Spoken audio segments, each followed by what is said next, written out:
Friends, आज मैं अवतार 2 मूवी एक्सप्लेन करने जा रही हूँ। इसकी स्टोरी बहुत ही इंटरेस्टिंग और अमेजिंग है।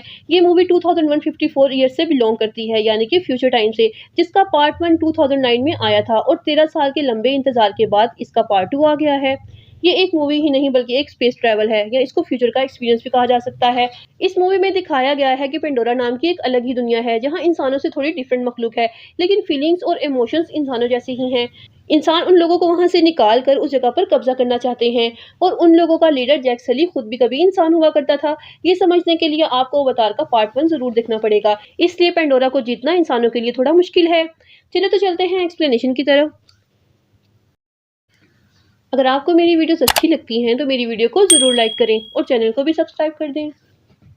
मूवी के स्टार्ट में हमें वही सीन दिखाया जाता है जहां अवतार की फर्स्ट पार्ट की एंडिंग हुई थी, जहां जैक्सन ने पेंडोरा के लोगों के साथ मिलकर ह्यूमंस के खिलाफ लड़ाई लड़ी थी और इंसानों को हरा दिया था। अब पेंडोरा में बस वही इंसानों को वहां रहने की इजाज़त दी गई थी जो पेंडोरा को बर्बाद न कर दें, और बाकी इंसानों को अर्थ पर भेज दिया गया था।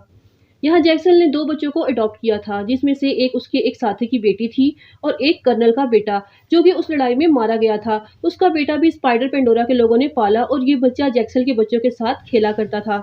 जैक्सन के अपने 4 बच्चे थे। जैक्सन ने अपने बच्चों को लड़ने और हथियार चलाने का फन भी सिखाया था। वो सब अपनी ज़िंदगी में बहुत खुश थे।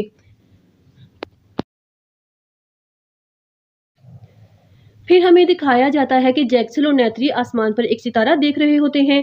फिर वो सितारा करीब आने लगता है तो पता चलता है कि वो तो ह्यूमंस की स्पेसशिप है, जो कि एक दफ़ा हारने के बाद अपनी बहुत ज़्यादा तैयारी के साथ पेंडोरा में आ रहे थे। वो स्पेसशिप के आते ही आग लग जाती है और हमें बहुत बड़े-बड़े रोबोट्स देखने को मिलते हैं, जिसके अंदर इंसान थे और उनके पास बहुत बड़ी-बड़ी गाड़ियाँ भी थी, जो रास्ते में आने वाली हर चीज़ को कुचलती जा रही थीं। इस दफ़ा इंसान बहुत ही तैयारी से आए थे, क्योंकि उन्होंने अपनी पिछली हार से बहुत कुछ सीख लिया था। पेंडोरा में स्पेसशिप की वजह से बहुत नुकसान होने लगता है और जैक्सिल और नेत्री को ये सब देखकर बहुत रोना आता है। फिर हमें लैब में एक अवतार दिखाया जाता है, जो कि उस कर्नल का है जो कि पार्ट 1 में नेत्री के हाथों मर गया था। वो अवतार जागते ही सबको मारने लगता है। फिर वो लोग उसे बताते हैं कि आपको मरने के बाद ये बॉडी दी गई है ताकि आप पंडोरा के लोगों की तरह के दिखें और यहाँ रह सकें। अब इस कर्नल का मकसद जैक्सल को पकड़ना था। अब जैक्सल को दिखाया जाता है जो कि पेंडोरा के लोगों के साथ मिलकर ह्यूमंस की ट्रेन पर अटैक कर देता है और उनका बहुत नुकसान कर देता है। फिर उनके हथियार भी लूट लेता है और उनके हेलीकॉप्टर्स को भी तबाह कर देता है। कर्नल को ये सब देखकर बहुत गुस्सा आता है। वो जैक्सल को मारने का फैसला करता है, क्योंकि जैक्सल उन लोगों का सरदार होता है। फिर नेक्स्ट सीन में हमें दिखाया जाता है कि कर्नल की सीनियर ऑफिसर उसे बताती है कि हमने जब भी अपने जहाज़ों को पेंडोरा भेजा तो उनकी उड़ने वाली क्रिएचर्स ने उन्हें तबाह कर दिया, और वो जैक्सल को हर हाल में मारने का कहती है। फिर कर्नल पैदल ही जंगल की तरफ चल पड़ता है। वहाँ जैक्सल के बच्चे कर्नल को देख लेते हैं और वो अपने फादर को बताते हैं कि वहाँ जैक्सल आता है और फाइट होने लगती है। नेत्री भी वहाँ एक इंसान के सर से तीर आर पार कर देती है। जैक्सल के बाकी बच्चे तो बच जाते हैं, लेकिन उसका बेटा स्पाइडर, जो कि जैक्सल ने अडॉप्ट किया था, कर्नल उसको अपने साथ ले जाता है, जो कि इंसानी शक्ल का था। अब जैक्सल अपनी वाइफ को ये जंगल छोड़ने का कहता है और कहीं और जाने का फैसला करता है, क्योंकि जैक्सल को ये बात समझ आ गई थी कि कर्नल उसे मारना चाहता है और वो अपनी वजह से अपने कबीले के लोगों की जान खतरे में नहीं डाल सकता था। और उसे ये भी डर था कि स्पाइडर, जिसको कर्नल पकड़ कर ले गया था, वो यहाँ हमारी लोकेशन बता देगा। नेत्री के लिए ये सब करना बहुत मुश्किल था, यानी उस जगह को छोड़ना, लेकिन वो मान जाती है। दूसरी तरफ स्पाइडर को बहुत टॉर्चर किया जा रहा होता है जैक्सल का पता बताने पर, लेकिन वो कुछ नहीं बता रहा होता। फिर कर्नल उसे प्यार से बात करता है और वापस भेजने का लालच भी देता है, जिस पर वो बच्चा मान जाता है जैक्सल की लोकेशन बताने के लिए। फिर जैक्सल और नेत्री को दिखाया जाता है जो कि अपने बच्चों के साथ अपने क्रिएचर्स पर बैठकर बहुत दूर एक आइलैंड पर चले जाते हैं। वहाँ एक और तरह की मखलूक नजर आती है उन्हें, जो कि दिखने में सब्ज रंग की होती है, और ये पानी और खुशकी दोनों जगह पर रहने वाले होते हैं। जैक्सल की फैमिली को देखकर वो लोग बहुत हैरान हो रहे होते हैं, क्योंकि ये लोग काफ़ी अलग-अलग होते हैं। फिर वहाँ उन लोगों का लीडर आ जाता है। जैक्सल उससे रिक्वेस्ट करता है कि वो उन्हें वहाँ रहने दें। लीडर मान जाता है, लेकिन वो कहता है कि तुम लोगों के लिए मुश्किल होगी यहाँ पानी में रहना। लेकिन जैक्सल कहता है कि वो सब सीख जाएँगे थोड़े दिनों में। सरदार मान जाता है। सरदार अपने बच्चों को जैक्सल की फैमिली को सब कुछ सिखाने का बोलता है। अगले दिन जब जैक्सल के बच्चे वहाँ के लीडर के बच्चों के साथ घूमने जाते हैं पानी में, तो जैक्सल की बेटी अपनी चुटियाँ वहाँ पानी के एक क्रिएचर के साथ बांध देती है, जिससे वो बहुत तेज़ी से चलने लगती है उस क्रिएचर के पीछे, और सब बच्चे उसका मज़ाक उड़ाते हैं। लीडर का बेटा जैक्सल की बेटी का मज़ाक उड़ाता है और उसे तंग कर रहा होता है। ऐसे में जैक्सल के दूसरे बच्चे भी आकर लीडर के उस लड़के को मारने लगते हैं। जैक्सल अपने बेटे को समझाता है कि ये लीडर का बेटा है और तुम इससे माफ़ी माँग लो। जब जैक्सल का बेटा उससे माफ़ी माँग लेता है तो वो माफ़ तो कर देता है, लेकिन वो दिल में इससे बदला लेने का फैसला करता है और धोखा देकर उसे पानी की गहराई में लेकर एक बहुत बड़े मॉन्स्टर के आगे छोड़ देता है। अब वो मॉन्स्टर उस पर अटैक कर रहा होता है और उसको खाने की कोशिश करता है। इतने में वहाँ उससे भी बड़ा मॉन्स्टर आ जाता है और वो उस मॉन्स्टर को मार देता है। जैक्सली का बेटा वहाँ डूबने लगता है और जब उसकी आँख खुलती है तो वो देखता है कि वो उस बहुत बड़े मॉन्स्टर के ऊपर लेटा हुआ है, जिसने उसकी जान बचाई होती है। वो उसका शुक्रिया अदा करता है, लेकिन फिर वो लड़का देखता है उस मॉन्स्टर की बॉडी में कुछ हथियार लगे होते हैं, जिसकी वजह से वो बहुत तकलीफ में होता है।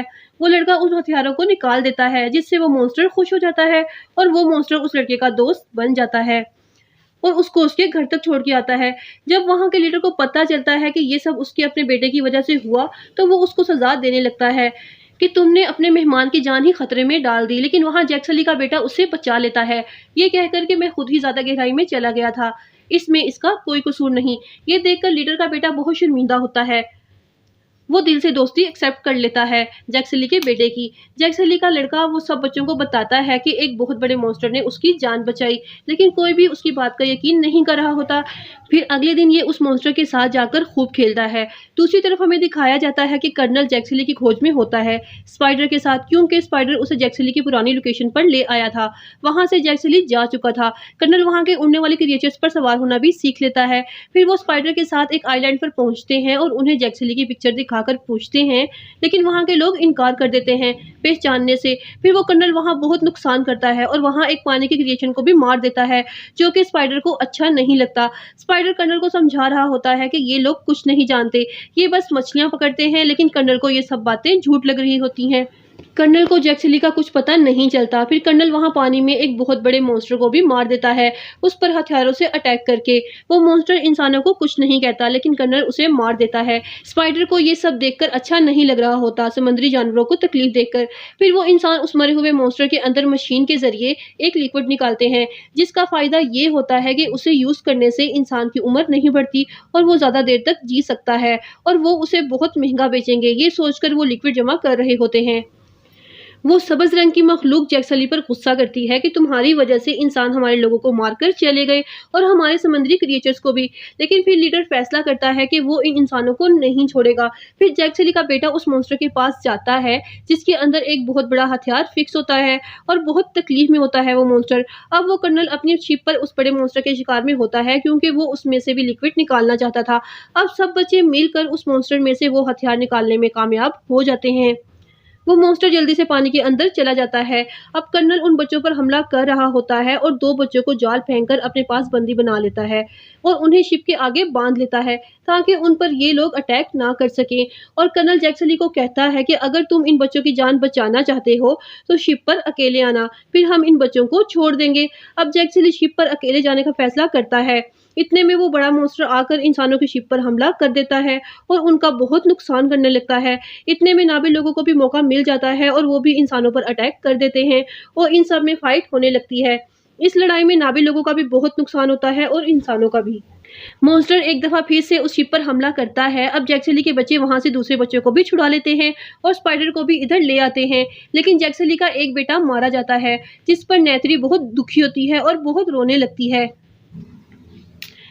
कर्नल जैक्सली के 2 बच्चों को दोबारा से पकड़ लेता है, लेकिन जैक्सली बहुत खामोशी से पानी के अंदर आकर उन पर हमला कर देता है और एक बहुत बड़ा ब्लास्ट कर देता है।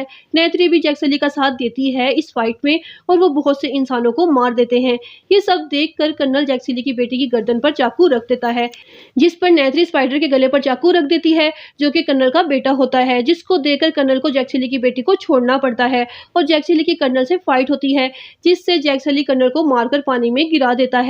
लेकिन स्पाइडर जो कर्नल का बेटा होता है वो कर्नल को पानी से बाहर ले आता है, क्योंकि स्पाइडर की जान भी कर्नल ने बचाई थी जब नेत्री ने उसके गले पर चाकू रखा था। लेकिन स्पाइडर कर्नल के साथ नहीं जाता, वो जैक्सली के पास चला जाता है और जैक्सली उसे एक्सेप्ट कर लेता है।